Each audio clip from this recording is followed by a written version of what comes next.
welcome to this lesson 2 on Native Americans in the Civil Rights 1865 to 1992 course.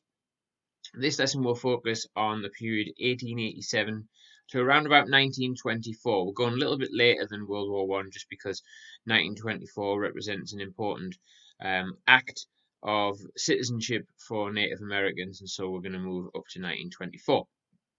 You will need with you your lesson notes template, and you will find that in all the usual places, including, you know what I'm going to say, in the description at the bottom of this video, where you will find a Google Documents link. Okay, without further ado, let's begin.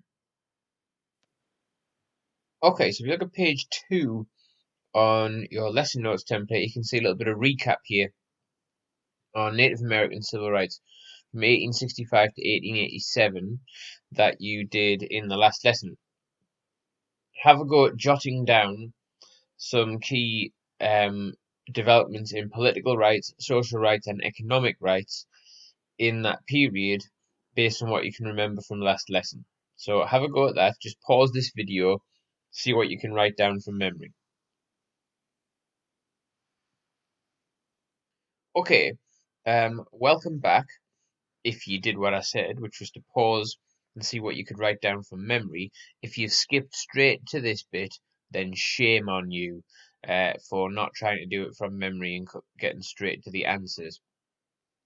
Anyway, you'll find on page 4 of your lesson notes template these revision maps that help to give the overview of the key events. So we can see really that political rights were dominated by the Appropriations Act of 1871, which meant that that tribes were now allocated reservations. They weren't able to negotiate with the government. They were wards of the government who had no political rights. And then we see the Dawes Act of 1887, which obviously provides a path towards eventual citizenship for Native Americans, but only if they abide by the terms of the Dawes Act. And this really defines their political existence in this period, and the Indian Wars and pushing Native Americans onto reservations really destroys their political rights, in the sense that their own political organizations in their tribes are being dismantled, and their ability to negotiate with the government is being dismantled in this period. If we think about social rights, again, in this period, the reservation system is what is dominating Native American social rights. Their sense of identity and their tribal sovereignty is being destroyed by the reservation system. And that links to economic rights as well. The Indian Education and the Dawes Act and the reservation policy completely dismantles the self-sufficiency of Native Americans, and certainly the economic model of the Plains Indians is completely destroyed by the reservation system and by government legislation around the Dawes Act, which was aimed at making Native Americans like white farmers and was aimed at improving their economic position, but actually undermined their traditional economic structures. So that gives us an overview of political, social, and economic rights in that period that we looked at in the last lesson, 1865 to 1887. What I want us to focus on now is to just go back to 1879, which was that important year where the attitude of the government changed from, or certainly there was a signaling of an attitude in government and a signaling of attitude amongst the public and some reformers, whereby the status of Native Americans went through a process of change which began in 1879, from being wards of the government to be seen as individuals who could therefore have certain rights that belonged to them as individuals, rather than they were people, rather than being seen as one mass, one sort of big tribal group of people dependent on the government. They were seen as individual persons, and that opened the door to the reform of reservations and the attempt to make Native Americans more like independent individual white farmers. So have a little look at this video clip about Standing Bear and the Ponca affair in 1879 and his court case, and how that began to change government attitude towards Native Americans.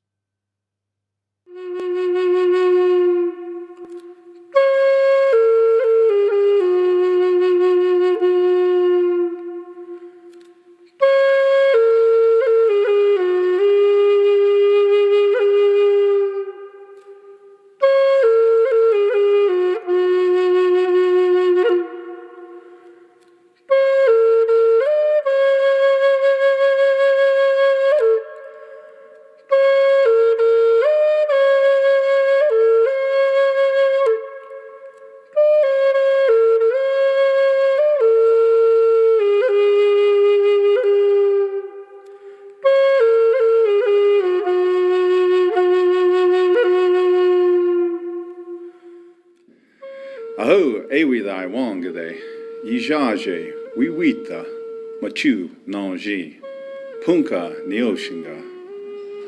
My name is Standing Bear, and I'm chief of the Bear Clan of the Ponca people. I never asked for any of these responsibilities among my people, the Ponca. I never asked to be a chief, a leader. We never asked to be moved away from our lands here, from that wonderful river running water, this land, Nibaliska, flat water. We never asked to be taken down to that Indian territory. The Great White Father promised us that we could stay here in this good land. Ma Sha'uda. I never asked to see the travails of my people. I never asked that any harm would come to any of my own. But along the way, when they marched us down south, I lost a daughter, a granddaughter, and my son. And he was to be chief, like I am. But God called him home. And his last words to me were, Father, don't bury my bones here, where there are no other of our ancestors. Bury my bones back home, where we belong. And so we left. There was 30 of us, and back up we went. And that man from the army chased all of us. It was a difficult, terrible trek.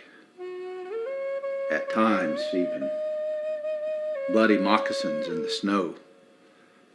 And in the end, when we finally made it home, they threw me in jail. And they told me that under the white man's law, that I was not a man. Wakanda wa'i, Wakanda gachega, Wakanda wa'i. God made me a man. In the end, I had to stand in that courtroom. They gave me the chance to express myself.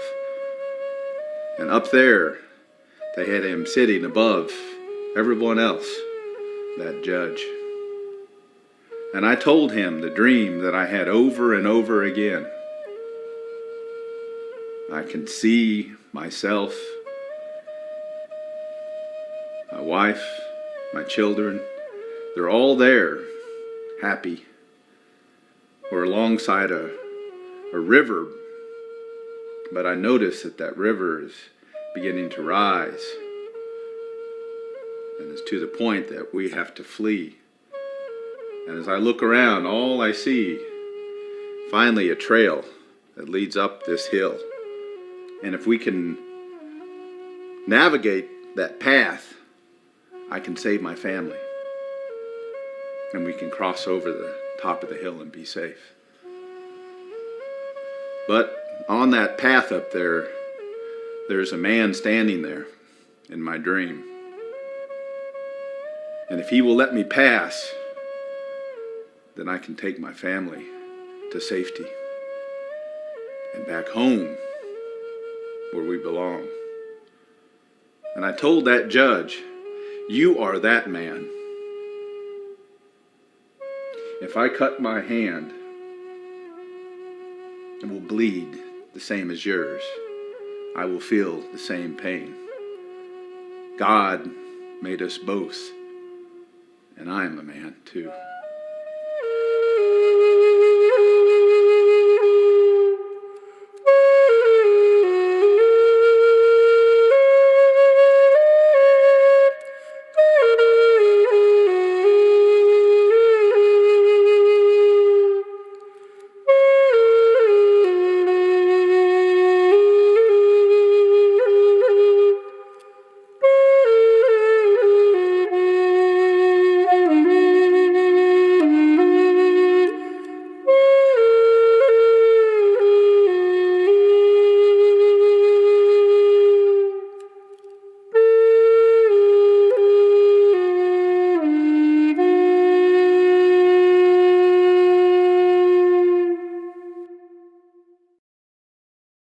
So the Standing Bear case is really important because it signals this beginning of a change in attitude towards Native Americans. They are no longer seen as wards of the government, increasingly in the 1880s. They are seen as persons, as individuals. Now, on the surface of it, this is good for Native American rights because it means that they are being seen as people rather than some sort of tribal conglomerate, some sort of large mass of people that the government just has to deal with as dependent as a dependent group. However, it opens the door, this attitude of seeing Native Americans as persons, as individuals, for a drive towards an assimilation. If we're going to see these people as persons, as individuals, then that means that they need to be integrated into mainstream white society as persons and individuals. And this attitude, this attitudinal change in the late 1870s and 1880s opens the door for reformers to argue that the reservation system needs to be dismantled and Native Americans need to be increasingly assimilated into mainstream American society.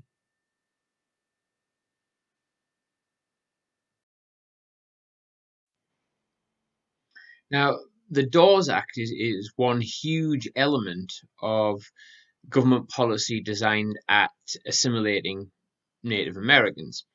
But even before the Dawes Act was passed, the Indian education program started, the development of Indian boarding schools, which were part of that attempt to assimilate, the attempt to erase Native American culture by taking Native American children and sending them to boarding schools and essentially teaching them to be like white Americans. And this has a very negative impact for very many Native American families. And you're going to see in a moment a very emotional interview with one Native American man who was subjected to this Indian education during this late 19th century period. And I think it brings home, we talk about these things often in a very abstract way. I think it brings home to the viewer the real devastating emotional and psychological impact that this had on Native American children. So I warn you before you watch this next clip that it is quite harrowing, and it is distressing.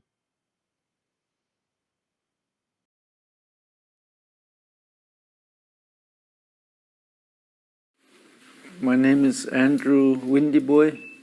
I'm a Chippewa Cree.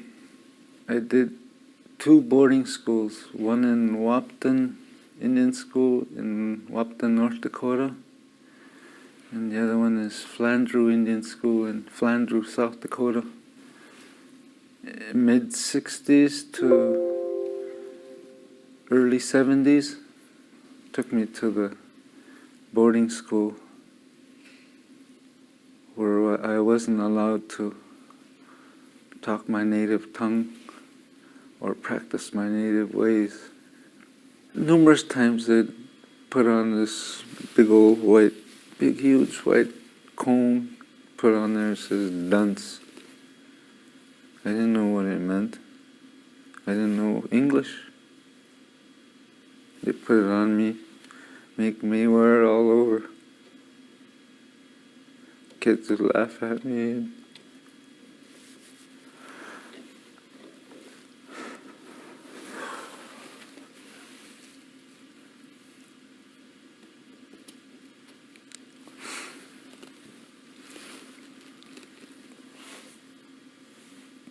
They took me away from all of that and punished me for talking that. It was my first language. I didn't know any other language. So whenever I talk, it came out. Cree would come out, and whenever I talk, I get hit. I got hit so much I lost my tongue. I lost my native tongue. The only thing I remember was my Indian name.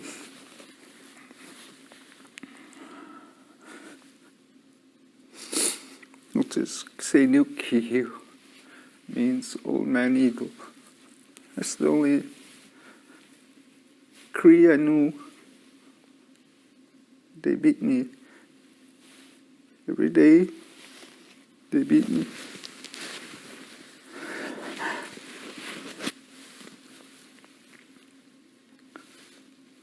They cut off my hair,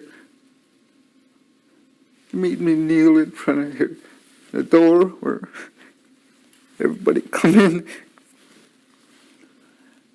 Everybody make fun of me when they come by me, rub my head and laugh at me because I was talking. They caught me talking. I hope someday somebody will hear me.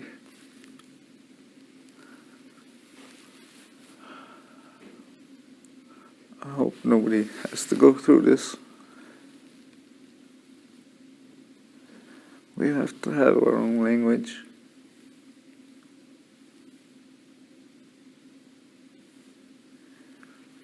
Because what we do when we talk to our spirits, they don't understand English. They look at you, you be talking English. What are you saying? Nobody's saying that. Cree. Like, no, you didn't know what I just said.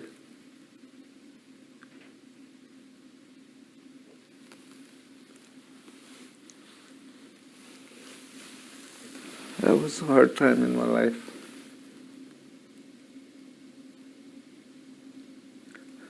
I'll always remember it.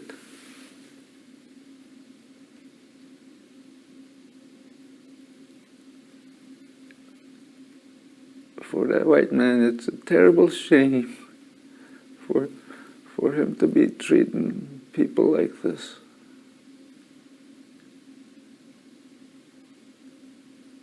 Because we are a people.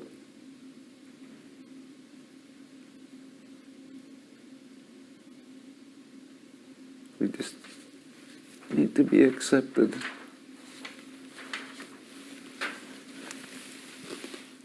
Okay, so what we're going to move on to now is just to have another look at the Dawes Act, and I want us to concentrate on how the Dawes Act was part of the assimilation process, what it was um, actually doing to Native Americans in the name of assimilation. And it's probably best to look at that by looking at the document itself. So you'll find that you've got a copy of this in your lesson notes template, and you can follow it with me here. So it says, be it enacted by the Senate and House of Representatives of the United States of America in Congress assembled that in all cases where any tribe or band of Indians has been or shall hereafter be located upon any reservation created for their use, the President of the United States be and hereby is authorized, whenever in his opinion any reservation or any part thereof of such Indian is advantageous for agricultural and grazing purposes, to cause said reservation or any part thereof to be surveyed if necessary, and to allot, so he's going to survey it if necessary, and he's going to allot the lands in the said reservation to any Indian located therein. So this section here is all about breaking up the land. It's going to go to each head of family, to each single person over 18 years of age. Okay, so this idea of Indians being persons as individuals is enshrined in this Dawes Act.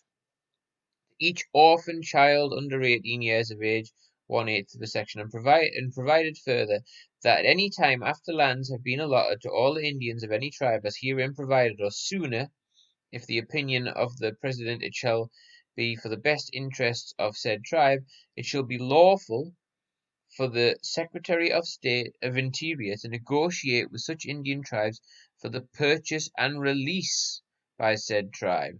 So this section here is all about the land that's left over being released, and providing that the Native Americans give consent to sell on such terms and conditions as shall be considered just and equitable between the United States and said tribe of Indians, which purchase shall not be complete until ratified by Congress. So what we have is what one historian has called the a mixture of the philanthropic and the predatory. So on the one hand, this Dawes Act is supposed to be philanthropic. It's supposed to try and help Native Americans become more like white farmers, but on the other hand, it is predatory in the sense that it is taking land from them.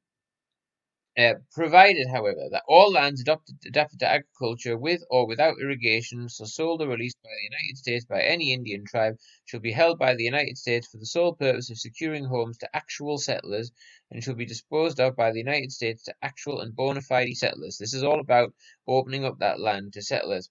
And the sums agreed to be paid by the United States as purchase money for any portion of any such reservation shall be held in the Treasury of the United States for the sole use of the tribe or tribes of Indians to whom such reservations belong.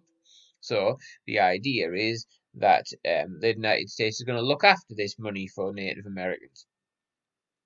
Section 6 says that upon the completion of said allotments and the patching of the lands to said allottees, each and every member of the respective band or tribe of Indians whose allotments have been made shall have the benefits or of and be subject to the laws both civil and criminal of the state or territory in which they may reside. This section is really important because what this is saying is that the Dawes Act is making Native Americans persons who are subject to US law. They are not therefore protected by tribal law, or they are not distinct people who don't have to abide by the law. It says every Indian born within the territorial limits of the United States to whom allotment shall have been made under the provisions of this act or under any law or treaty, and every Indian both within the territorial limits of the United States who was voluntarily taken up within said limits his residence, separate and apart from any tribe of Indians therein, and has adopted the habits of civilized life. So once they have adopted the habits of civilized life, is hereby declared to be a citizen of the United States.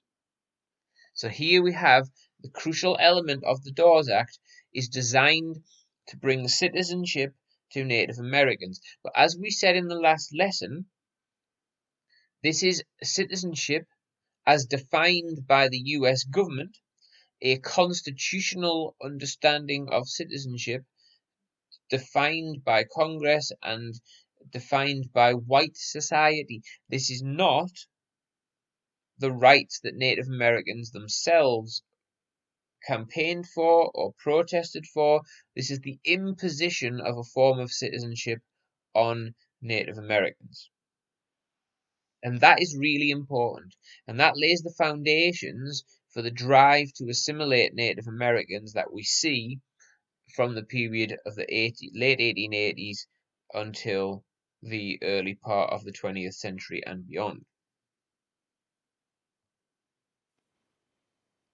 So what we're going to be looking at now is the drive to assimilate Native Americans in this period from around about the late 1880s through to the 1920s. A real attempt to, as one Indian reformer put it, kill the Indian but save the man. And historian Tom Home has called this the vanishing policy, trying to erase Native American and culture and assimilate Native Americans into white society.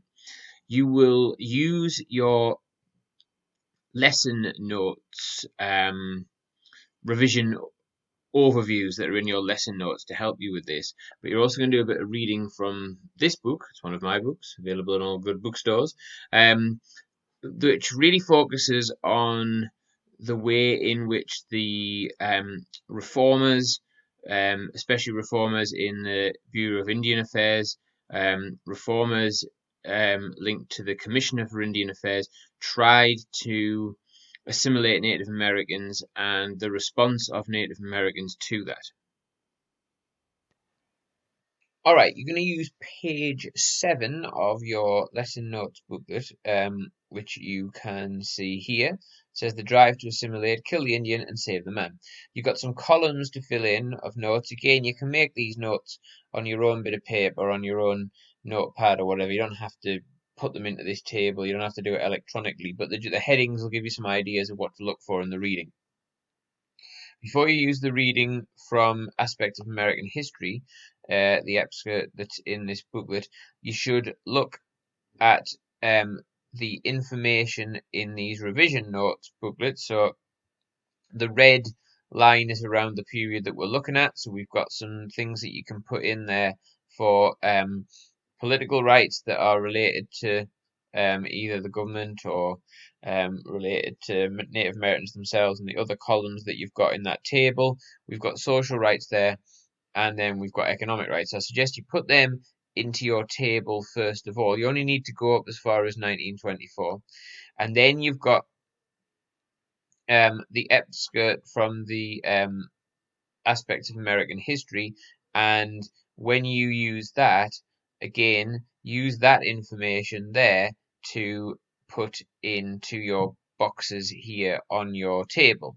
What you are essentially looking at is how the government, including the Commissioner of Indian Affairs, and the Christian reformers, how they were trying to assimilate Native Americans and push forward with lots of plans in order to do that. What impact did that have on Native Americans, and what did Native Americans themselves do to try and resist this assimilation process? And what impact did World War One have on the way Native Americans were viewed, their position, and this process of assimilation? So pause this now, read through the excerpt, look at the revision notes template that you've got as well, and try and make some notes under those headings that you can see there on the table.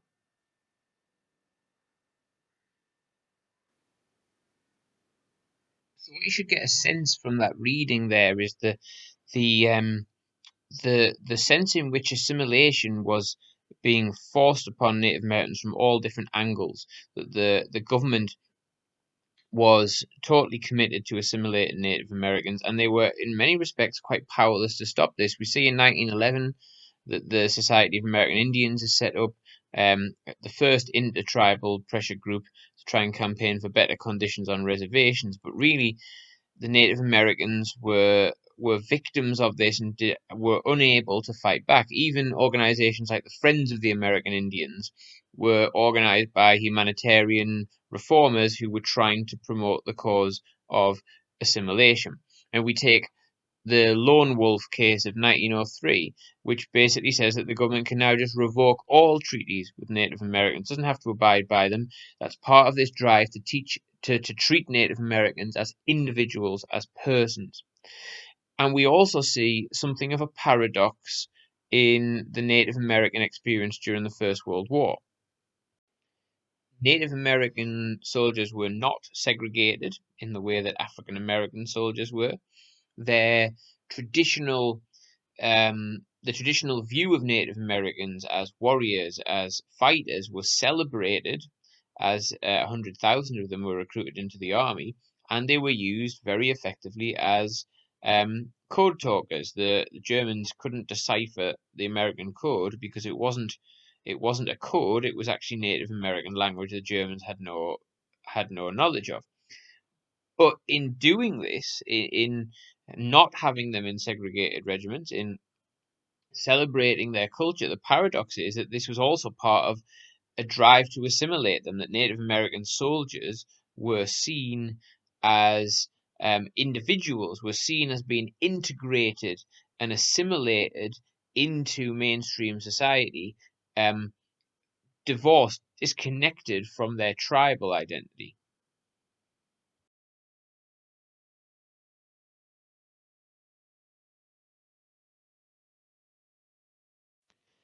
So we can see here on page 11 of your lesson notes booklet that there is some further information about the code talkers and the role of Native American troops in the First World War. So spend a little bit of time just reading through this article and get a sense of the ways in which Native Americans, this assimilation process continued through their use in the military during the First World War.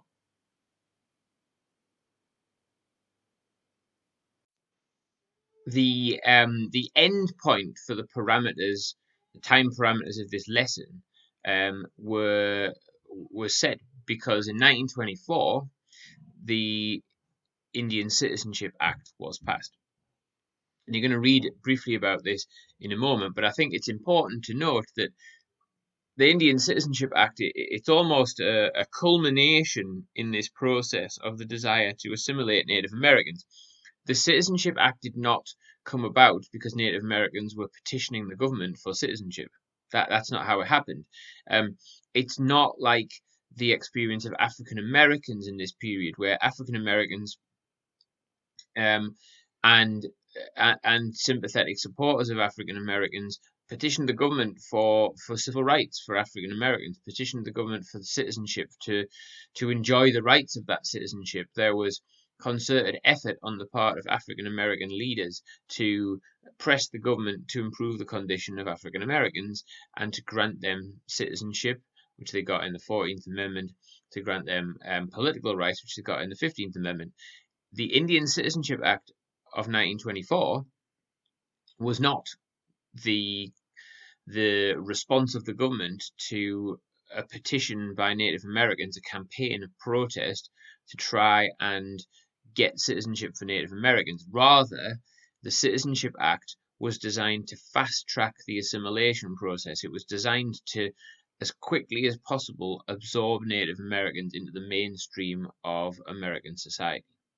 So just read this little excerpt that you're going to see in the lesson notes booklet and think about what this act says about the rights of Native Americans. So it's very clear from the information, we see a picture of President Calvin Coolidge here with 4 Osaga Indians after he signed the bill granting Indians full citizenship. It's very clear that this is the government's agenda here. This is about it's about a culmination of the assimilation process, that Native Americans are being integrated into mainstream society and are being naturalized and assimilated. And this from a constitutional rights perspective, is obviously an advance for Native Americans because they are being granted citizenship. But we need to consider the extent to which that is a citizenship that they want, as opposed to wanting tribal sovereignty and wanting their original culture and identity to be protected. That was more important to Native Americans than granting of US citizenship. So, just to tie things up at the end of this lesson, we need to think about how much progress in civil rights Native Americans made in the period 1865 to 1924. Think about it in terms of political, social, and economic progress. And we see a different story here to the story that we looked at when we were studying African Americans. The story of African Americans is a very rapid change and lots of progress during the Reconstruction period, and then a lot of rowing back of the changes that were made, a lot of undermining of the constitutional changes that endorsed civil rights for African Americans, and we see then the imposition of segregation, and we see loads of black people leaving the South as a form of protest in the Great Migration. We see a different situation for Native Americans because at the same time as African Americans are being granted citizenship and exercising the right to vote as a result of the 14th and the 15th Amendments, at that same point in time in the 1860s and 1870s, Native Americans are being brutalized, are being attacked, and are being forced onto reservations. Their whole way of life is being destroyed, and their their status is that of wards of the government, dependent groups of people that the government can move around at will. What we then begin to see is a change so that in the late 1870s and into the 1880s, reformers realized that the reservation system is not effectively assimilating Native Americans and something else needs to be done. And that something else is treating Native Americans as individual persons, and the law recognizes them as individual persons. All previous treaties against groups of Native Americans are revoked, and the government no longer enters into treaties with groups of Native Americans, but instead treats Native Americans as individuals.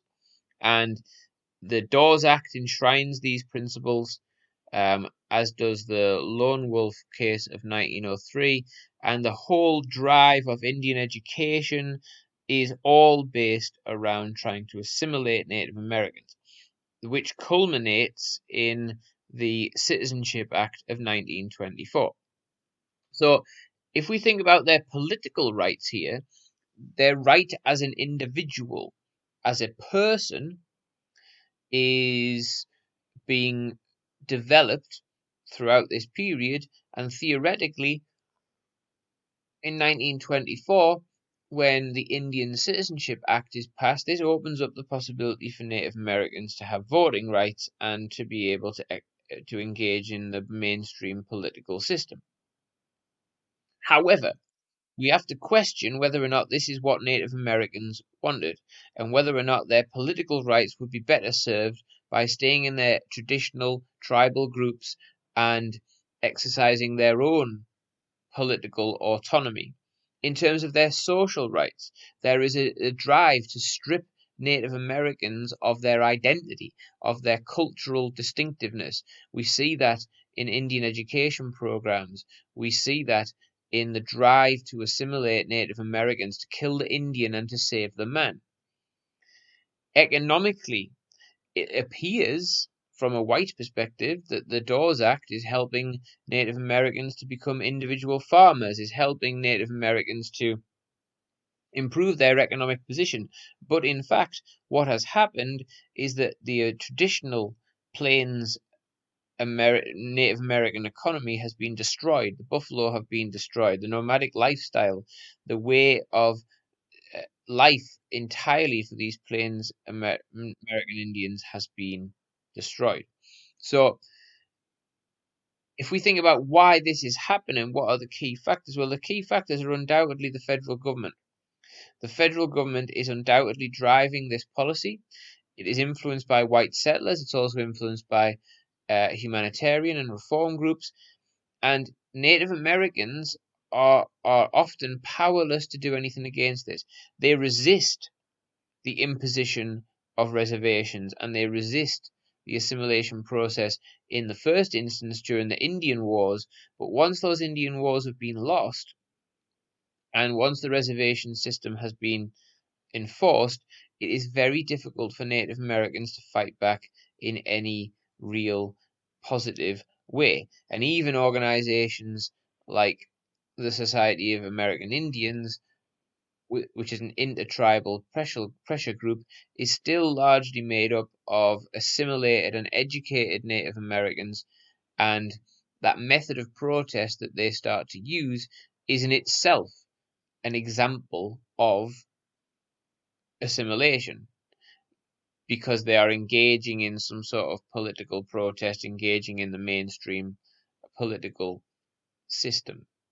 And so it's a complex story, the story of the development of Native American civil rights from 1865 until 1924. Because if we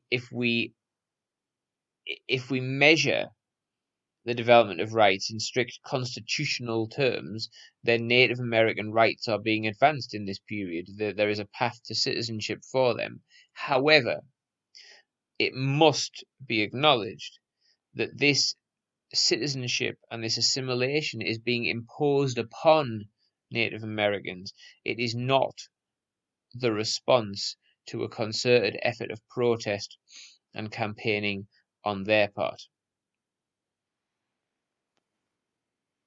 Okay, so there we are. That's the end of this lesson on Native American civil rights from 1887 to 1924, which ends the first little section of the civil rights course that we're going to look at on Native Americans.